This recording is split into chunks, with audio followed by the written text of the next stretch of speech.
Hello friends, welcome to my channel. I hope all are good. అందరి preparation మంచిగా జరుగుతుంది అనుకుంటా. సో టైం 6:51 అయింది. 10 minutes బ్రేక్ తీసుకొని ప్రిపరేషన్ స్టార్ట్ చేద్దాం. 7:04 అవుతుంది టైం. సో నా టైం టేబుల్ ప్రకారం 7 to 8 1 hour రివిజన్ పెట్టుకున్నా. అండ్ 8 to 8:30 వచ్చేసి బ్రేక్ఫాస్ట్ అండ్ మెడిటేషన్ ఆన్ ఒక small exercise.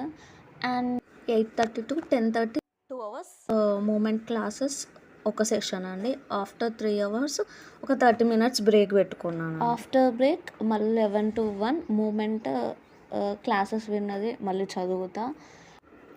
And 1 to 2 break. And afternoon 2 to 5 3 hours వచ్చేసి ఎకనామిక్ క్లాసెస్. అండ్ 5 to 5:30 ఒక 30 minutes break. And after that 5:30 to 8:30 వచ్చేసి economy ఇందాకలా classes విన్నాయి, ఇప్పుడు చదువుతా. And 8:30 to 9 వచ్చేసి ఒక half an hour dinner. 9 to 11 వచ్చేసి current affairs. 11 to 12 వచ్చేసి ఒక 1 hour ప్రీవియస్ పేపర్స్ నైట్ చూసేసుకుంటా అంతే. ఎకానమీ అండ్ మూమెంట్ క్లాసెస్ ఎందుకు వింటున్నానంటే, మన క్లాసెస్ ఉంటుంటే రివిజన్ ఎక్కువైద్ది అండ్ చదివి రాసే కొద్దీ ఎక్కువ రివిజన్ అవుద్ది. So classes and revision and previous papers కూడా చేస్తాం కదా. సో మల్టిపుల్ రివిజన్స్ అవుతాయి అగైన్ అండ్ అగైన్.